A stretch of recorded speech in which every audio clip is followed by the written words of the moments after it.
La collection. Les populations esclaves. Son livre 1, Économie. Son livre 2, Entité. Son livre 3, Sciences. Son livre 4, Social. Son livre 5, Spiritualité. Nous vous proposons l'écoute du livre 4, Social. Chapitre 5. La vie. En 2 siècles et demi, l'espérance de vie moyenne de l'humain est passée de 25 ans à 82 ans. Cette espérance de vie croîtrait de 3 mois chaque année. Ce recul de la mort peut-il encore augmenter? Cette approche de notre devenir est-elle si importante? Toutefois, cette espérance d'une vie supplémentaire, enclenchée, pourrait s'abréger ou peut-être reculer. Notre modèle de vie qui a surtout été favorable au monde occidental pourrait comporter des inconvénients. La pollution de l'air, des aliments et de notre environnement sont autant d'éléments qui mettent en danger notre vie. Un éventuel réchauffement climatique ou un dérèglement climatique pourrait aussi contribuer à abréger la progression de notre longévité. Cependant, la progression de notre technologie a aussi beaucoup contribué à de meilleures conditions de vie et donc favorisé l'expansion démographique des humains et de leur longévité.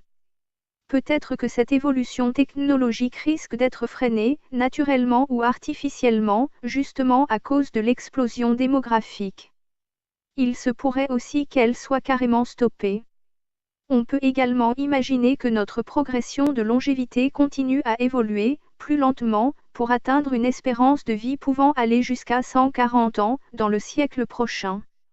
Pourtant, il se pourrait qu'à cause d'une progression exponentielle de notre technologie, l'espérance de vie aille, au contraire, en s'accélérant, toujours davantage. Les organismes qui sont conçus à partir des cellules, d'abord, des tissus et des organes ensuite, sont d'une extraordinaire complexité. Notre maîtrise actuelle, mais surtout à venir, des nanotechnologies, des biotechnologies, des analyses assistées par l'ordinateur, des études fonctionnelles du cerveau, d'une possibilité d'assistance par l'intelligence artificielle, pourrait accélérer d'une façon exponentielle notre impact sur la vie. Nous comprenons beaucoup mieux notre fonctionnement biologique. Nous sommes beaucoup mieux organisés pour pouvoir vaincre de nombreuses maladies. Certaines d'entre elles sont encore des freins vers une évolution de la longévité de la vie.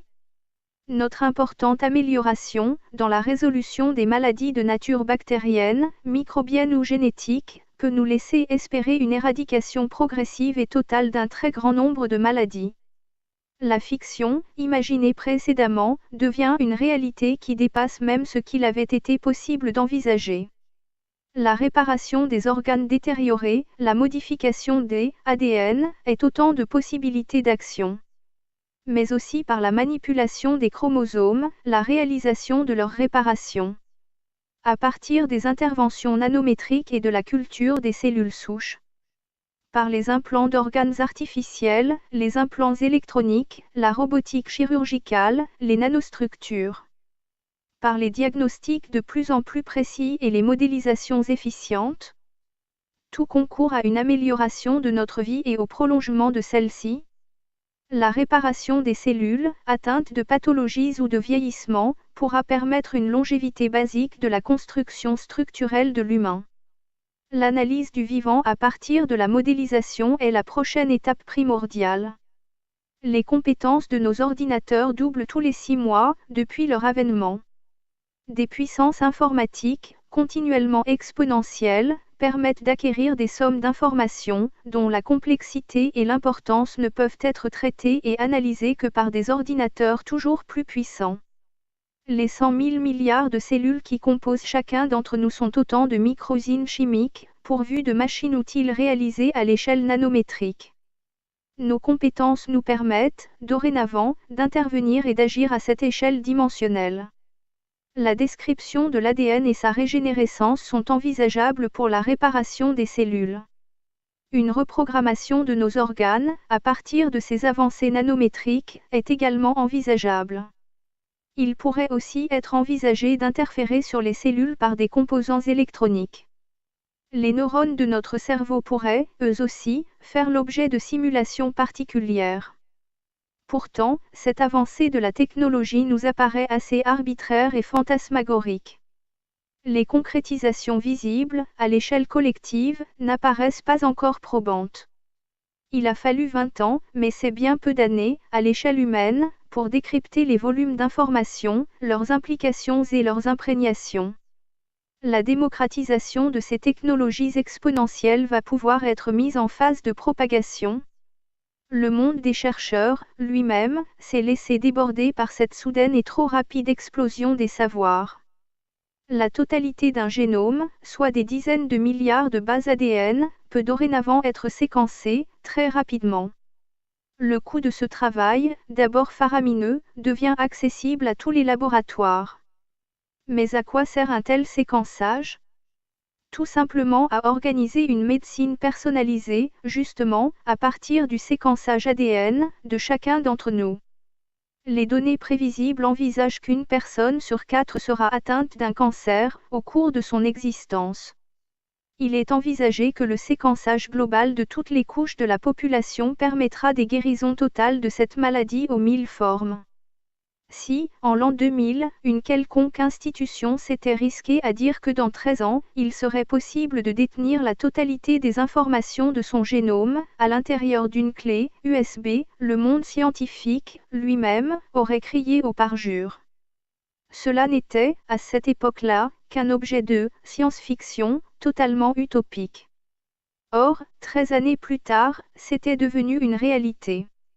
D'autre part, bien d'autres schémas technologiques sont en cours de réalisation. Il apparaît maintenant évident que dans les 15 prochaines années, des implants nanotechnologiques de soins pourraient être en service. La nanomédecine sera également mise en œuvre, pour une action régénératrice, dans nos cellules et dans nos tissus. Cette évolution va permettre à l'humain d'obtenir des décennies supplémentaires d'existence. Pour 2050, si l'humain est encore sur cette planète, des actions plus spectaculaires seront réalisables. Si nous nous projetions dans les 100 années à venir, mais il n'est pas utile d'anticiper, la vie humaine pourrait ne pas durer aussi longtemps. Alors, pour ce qui est de l'immortalité. Monopoly. Quel est le but de ce jeu ? Il enseigne d'abord qu'il est indispensable d'acquérir continuellement pour pouvoir gagner. Il établit le dogme que l'argent et la possession sont les seuls moyens d'établir sa suprématie. La réussite individuelle et collective doit passer par la possession. Il apprend surtout à devenir impitoyable, pour pouvoir asseoir sa suprématie. Il apparaît également indispensable de contourner les règles du jeu, pour pouvoir devenir le meilleur, il faut être absolument impitoyable. Seulement, ce qui apparaît plus évident encore, c'est qu'à la fin de la partie, rien n'appartient à personne. Le jeu retourne dans sa boîte. Il en va de même dans la vie. Absolument rien de tout ce qu'on a convoité et obtenu, consommé ou amassé, ne nous suit, en fin de compte, même pas, notre enveloppe corporelle. Tous les objets de convoitise existaient avant notre arrivée et continueront à exister, après notre départ. La promotion, la propriété, tout ne serait qu'un leurre provisoire. Tout finit par s'évanouir. Si l'on connaît le chemin que nous avons parcouru, nous ignorons quelle est son origine et nous ne savons pas où il se dirige, puisque nous le quittons en route. À l'évidence, quel que soit notre effort pour assouvir notre ambition, il ne sera jamais suffisant. L'ambition, elle, n'a pas de limite. Il est donc essentiel, dès le départ, de savoir ce qui nous importe le plus à concrétiser. Les dirigeants des entreprises jouent continuellement au Monopoly. Plus elles deviennent importantes et plus leurs dirigeants deviennent intransigeants. Ils utilisent les mêmes règles du jeu que celles du Monopoly. Leur identité est devenue la mondialisation financière. Leur parti est simplement une guerre économique des nantis contre les démunis. Ils essaient, par tous les moyens mis à leur disposition, de transgresser les règles, afin qu'ils deviennent toujours plus conquérants.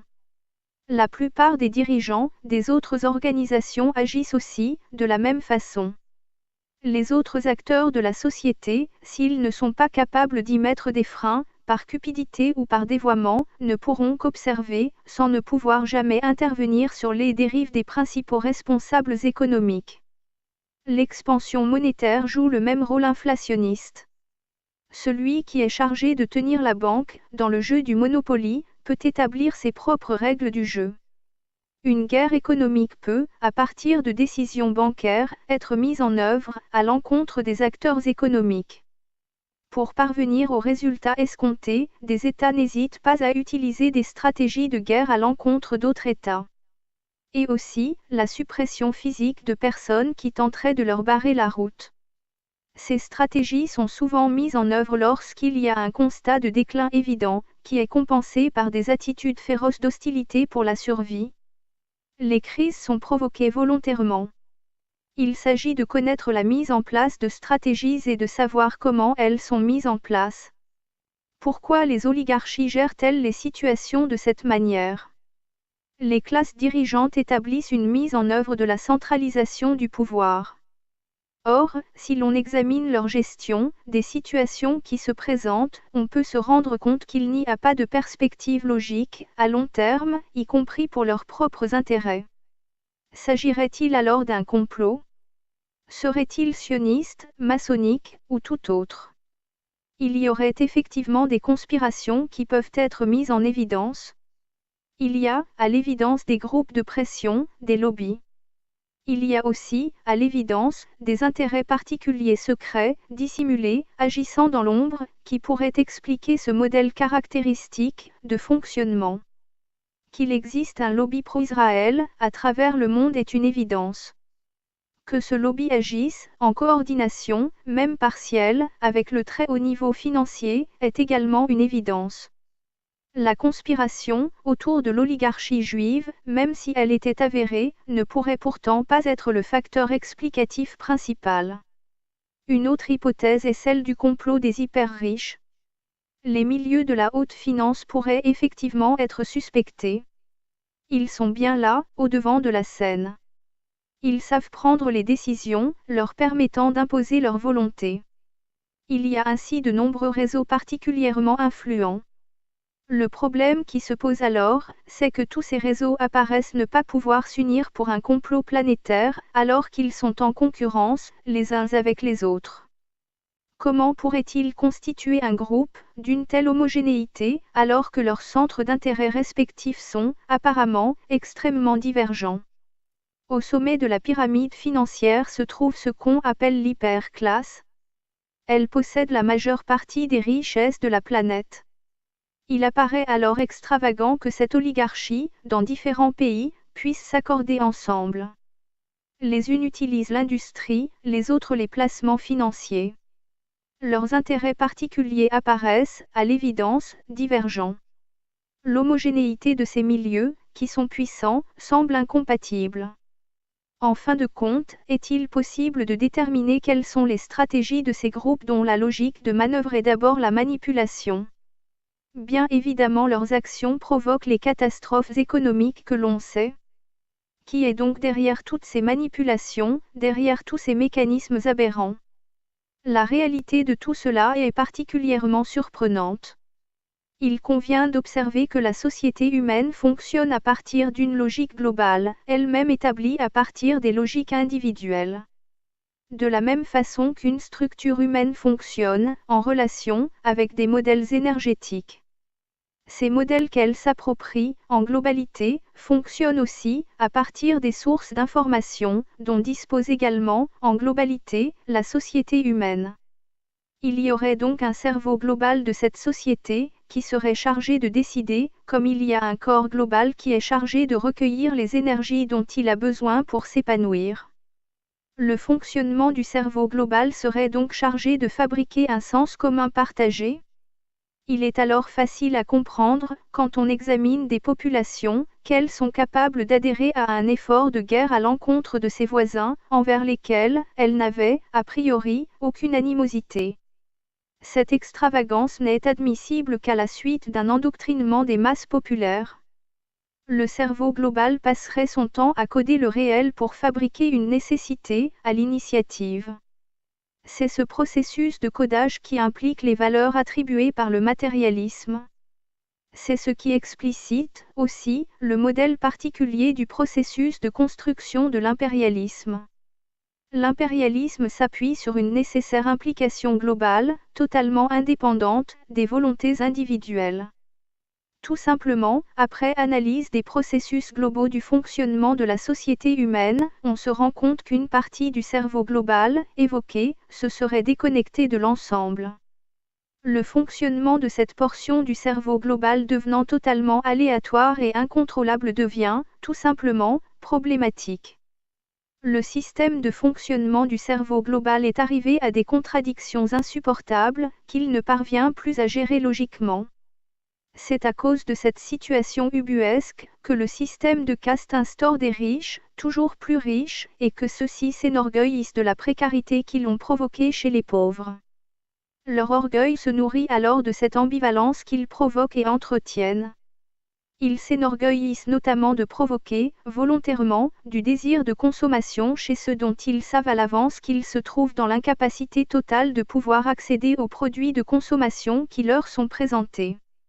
Les dégradations des conditions de vie des castes ainsi défavorisées dans l'organisation humaine s'accentuent pendant que les richesses des riches continuent à augmenter.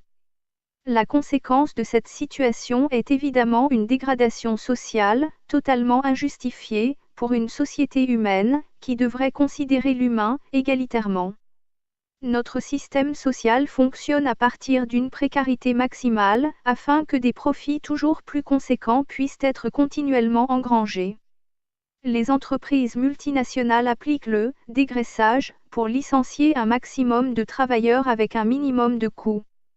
Il apparaît ainsi évident que les entreprises n'ont pas pour objectif de procurer du travail, mais de procurer du profit. Il s'ensuit une réaction en chaîne, des concurrents qui s'ingénient à appliquer immédiatement la même stratégie. La logique qui découle de cette situation, c'est qu'en fin de compte, ces entreprises multinationales, qui appauvrissent volontairement les populations, n'ont plus de débouchés pour pouvoir vendre leur production. Les personnes qui ont perdu leur emploi ont perdu leur source d'approvisionnement économique et ne peuvent donc plus consommer. Ce système, totalement démentiel, crée, lui-même, sa propre crise. Un tel paradoxe exigerait des explications. Ce système, qui volontairement, ne veut pas d'une redistribution équitable des ressources, met en place des situations de subterfuge qui, provisoirement, vont lui permettre de continuer à prospérer. La conséquence de cette situation est une exportation massive de capitaux monétaires vers les pays détenant d'énormes ressources naturelles afin d'aller les leur piller. Cela crée, bien évidemment, des conflits économiques et des guerres ou guérillas locales. Il s'agit, en fait, d'une stratégie du chaos. Et la contradiction perdure entre une élite locale corrompue par le pouvoir économique qui l'a installée et la misère engendrée par le système. Une pauvreté massive, toujours grandissante, si elle se révoltait serait très sévèrement réprimée. Égard à celui des gouvernants, généralement mis en place par le pouvoir économique, qui refuserait d'obtempérer, en prétextant vouloir faire participer sa population à une nouvelle manne économique en gestation. Les règles du jeu, instaurées par le pouvoir, ne peuvent pas être transgressées. Chacun doit rester à la place qui lui a été octroyée. Aucun pays ne doit pouvoir acquérir une économie autonome, de ce fait, où que ce soit sur la planète. Et s'il y a la possibilité d'instaurer ou de favoriser un totalitarisme exubérant et fanatique, accompagné par du chantage, cela ne sera que mieux. Diverses stratégies sont ainsi mises en place, pour une domination économique du monde. Toutes les alliances qui seraient contraires à cette stratégie seront, évidemment, violemment combattues. Diviser les concurrents est aussi efficace que de les combattre directement.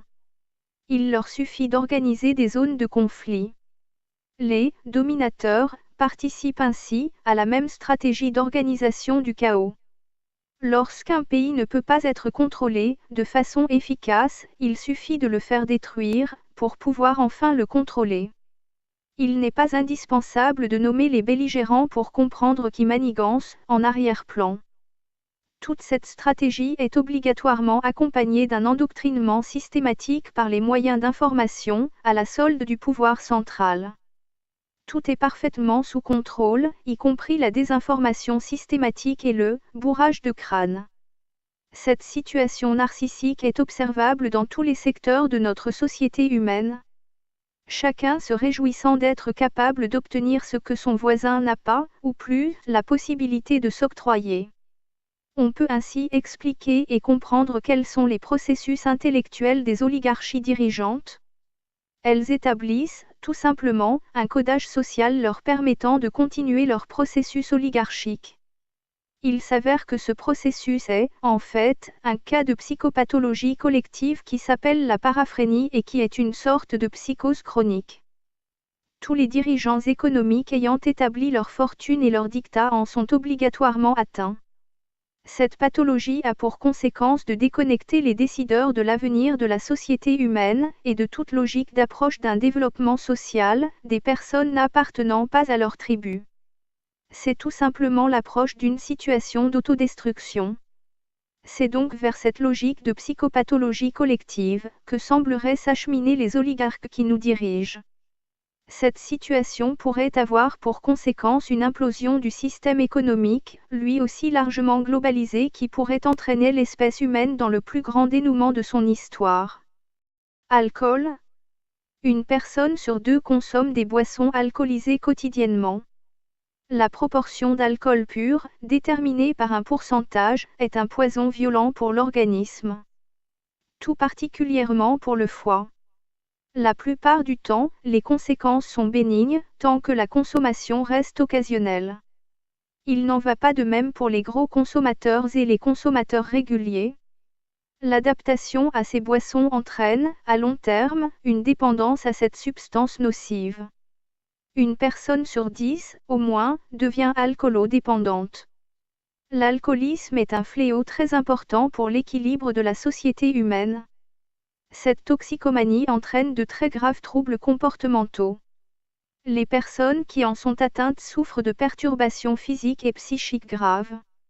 Au-dessus d'une dizaine d'années de consommation régulière, l'imprégnation alcoolique devient une maladie. Le consommateur ne prend que très rarement conscience de son état. La plupart du temps, il nie l'évidence de la situation. Il est alors très difficile de chercher à soigner quelqu'un qui n'admet pas d'être devenu dépendant.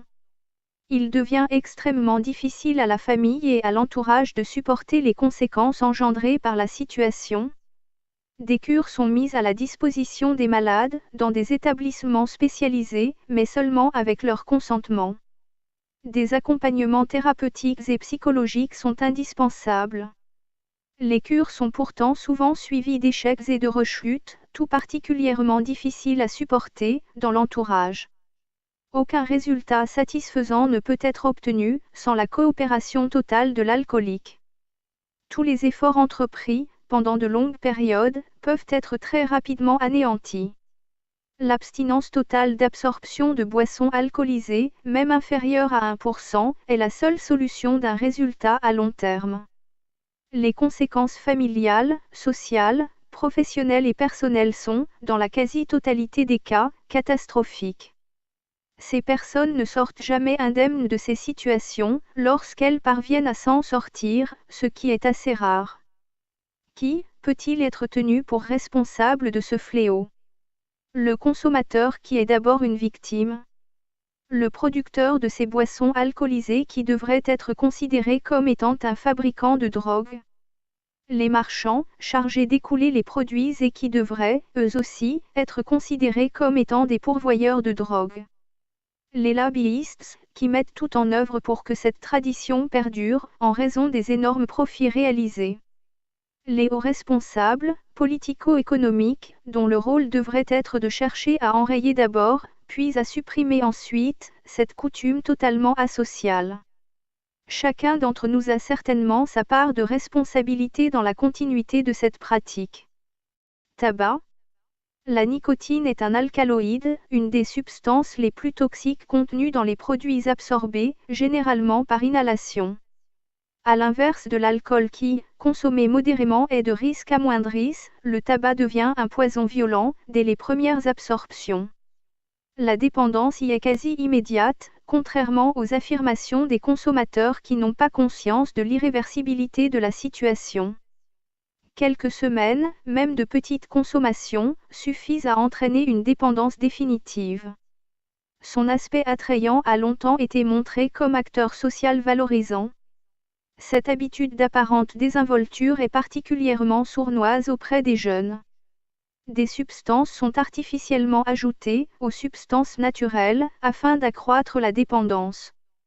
Ces produits tabagiques agissent directement sur le système nerveux central, avec des répercussions immédiates. Pour cette culture aussi, les producteurs sont des fabricants de drogue. Les marchands sont évidemment les principaux pourvoyeurs de cette drogue. Les lobbyistes détiennent des fortunes colossales et sont de véritables machines de guerre à l'encontre de la santé publique. Les hauts responsables, quelle que puisse être leur volonté, n'ont aucun moyen de lutter contre ce fléau, même lorsqu'ils ne sont pas corrompus. Les groupes de pression sont beaucoup trop influents et performants. La cible principale des industries tabagiques sont les adolescents, récupérés de plus en plus jeunes. Leurs influences sont très sournoises et très sophistiquées. Contrairement à l'alcoolisme, il n'existe pas de centre de désintoxication qui soit efficient. Il n'existe pas non plus de volonté d'en créer. Il n'existe pas, en conséquence, de thérapie adaptée qui soit efficace. Seule, une très grande volonté permet à quelques intoxiqués de s'en sortir, souvent après de multiples rechutes. Le tabac est lui aussi un poison violent aux conséquences irréversibles. L'entourage est directement impacté par le tabagisme et il crée des dégâts, tout aussi importants pour eux que chez celui qui consomme directement. Le tabagisme passif, imposé par les tabagiques, est souvent insupportable et très mal accepté. De nombreux éléments cancérigènes sont libérés dans l'atmosphère, tels que de l'ammoniac, de l'arsenic, du benzène, des hydrocarbures, et causent de nombreuses maladies cardiovasculaires, des cancers du poumon, des sinus. Tous ces éléments sont tout particulièrement invalidants chez les nourrissons et chez les enfants. D'autres façons d'absorption de produits divers, par l'inhalation de fumée, sont tous dangereux pour la santé des fumeurs ou des non-fumeurs. Pourtant l'alcool et le tabac, qui sont des drogues, autorisées dans la quasi-totalité des pays, sont la cause de centaines de milliers de morts prématurées, chaque année. D'autres substances, peut-être pas davantage invalidantes, sont interdites de culture et de commercialisation. Cela n'empêche évidemment pas aux organisations criminelles et mafieuses d'en tirer des profits économiques gigantesques, souvent avec la complicité tacite des hauts responsables. Là aussi, la corruption permet de maintenir une économie parallèle. Sémites. Historiquement, les musulmans et les juifs sont issus du peuple sémite. Bien évidemment, les Arabes ne sont pas tous musulmans et les musulmans ne sont pas tous arabes. Une minorité d'Arabes est même de confession juive. De la même façon, les Juifs, migrés en Europe, depuis plusieurs siècles, ont perdu, au moins en partie, leur origine arabe. La forte migration des Juifs d'Europe, à cause de la Seconde Guerre mondiale, ou sous ce prétexte, vers la Palestine qui les avait favorablement accueillis, a provoqué, pour des raisons géostratégiques, la création de l'État d'Israël. Les Palestiniens, très logiquement, n'ont pas reconnu cet État et sont entrés en contestation avec les Israéliens. Différents conflits ont éclaté, renforçant le pouvoir israélien, avec le soutien inconditionnel de l'Amérique du Nord.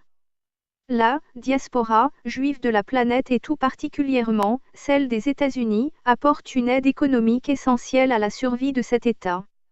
Le pouvoir juif dans cette région du monde représente un enjeu stratégique considérable pour déstabiliser les États arabes environnants. La paix, dans cette partie du Moyen-Orient, ne sera jamais accessible sans une réunification de la Palestine. La désorganisation des États voisins est en partie à l'origine d'une immigration massive arabo-musulmane vers l'Europe. Cela risque à terme de provoquer, dans la plupart des pays européens, des tensions identiques à celles connues en Palestine. L'utilisation de la force physique, psychologique ou armée est une violence chargée de contraindre, pour dominer et causer des dommages. Le meurtre étant souvent la finalité de l'application de cette violence. L'enjeu étant la domination dont les effets et les conséquences seront désastreux. Aucune justification ne peut être accordée à un quelconque acte de violence. En Occident, il est souvent fait état d'actes antisémites, qui généralement sont perpétrés envers les Juifs. Ils ne peuvent pas être revendiqués par des musulmans, puisqu'ils sont eux-mêmes sémites d'origine. Mais y aurait-il une coalition des sémites envers les communautés occidentales? Toute la collection Les populations esclaves est téléchargeable gratuitement, au format PDF, en lecture e-book sur le site internet lacléinternation.org. Toute cette collection est également accessible en livre broché. Les livres brochés de cette collection Les populations esclaves, au format A4 sont en vente chez Amazon, livre français, Philippe Vaisseau. À un tarif promotionnel, actuellement, au quart du tarif en librairie.